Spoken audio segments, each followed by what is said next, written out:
In the final years of World War II, as Allied forces prepared to push deep into Nazi-occupied Europe, one of the most powerful weapons deployed wasn't a tank, a plane, or a bomb.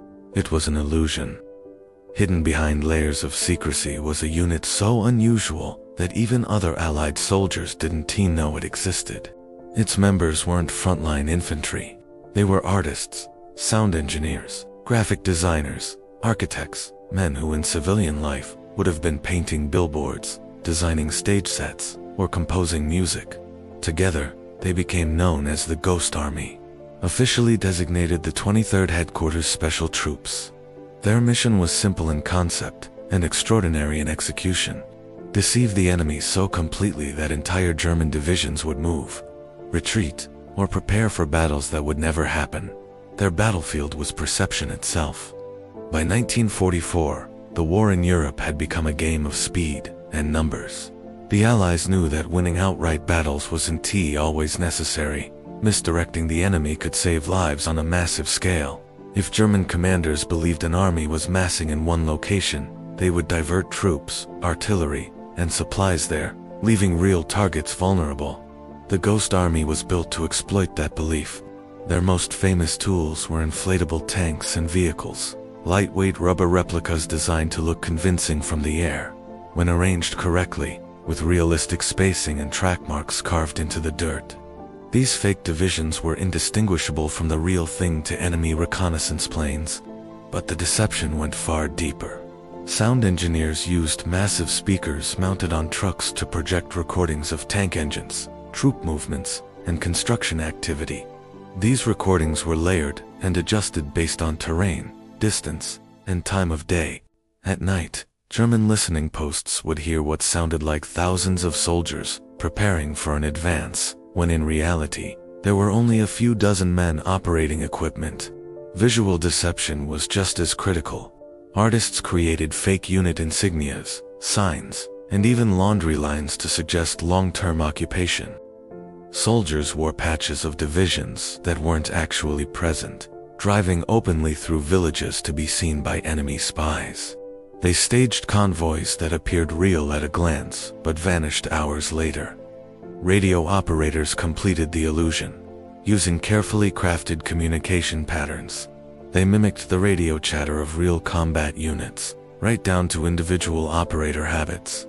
German intelligence tracked radio traffic obsessively, believing it to be one of the most reliable indicators of troop movement. The Ghost Army fed them exactly what they expected to hear, and it worked. In multiple operations across France, Belgium, and Germany, the Ghost Army successfully convinced Nazi forces that major offensives were coming from the wrong direction. Entire German units repositioned based on fabricated intelligence, leaving real Allied advances facing far less resistance. One of their most critical contributions came during the advance toward the Rhine. While real Allied forces prepared to cross at vulnerable points, the Ghost Army staged an elaborate illusion of a massive buildup elsewhere: inflatable equipment, fake headquarters, constant radio chatter, and sonic deception combined to sell the story. German forces took the bait. Historians estimate that the Ghost Army's operations saved tens of thousands of Allied lives, not by winning battles, but by ensuring those battles never happened. What makes the story even more extraordinary is how long it remained secret. After the war, members of the Ghost Army returned home under strict orders not to discuss what they had done. Their work remained classified for decades. Many of the men went on to become influential artists, designers, and filmmakers, quietly shaping post-war culture while carrying one of the war's strangest secrets. It wasn't until the 1990s that the full scope of their operations began to emerge.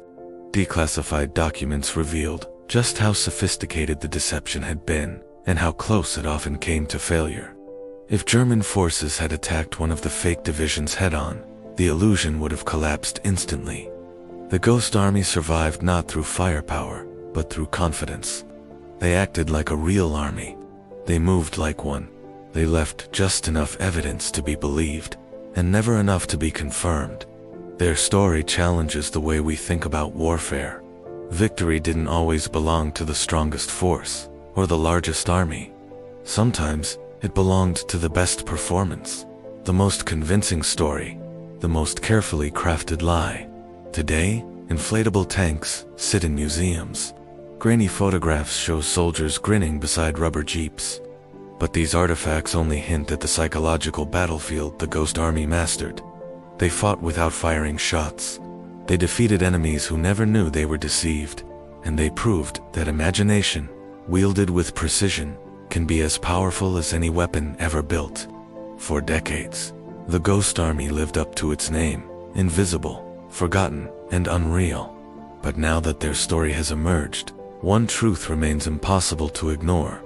In World War II, some of the most decisive battles were never fought at all. They were staged.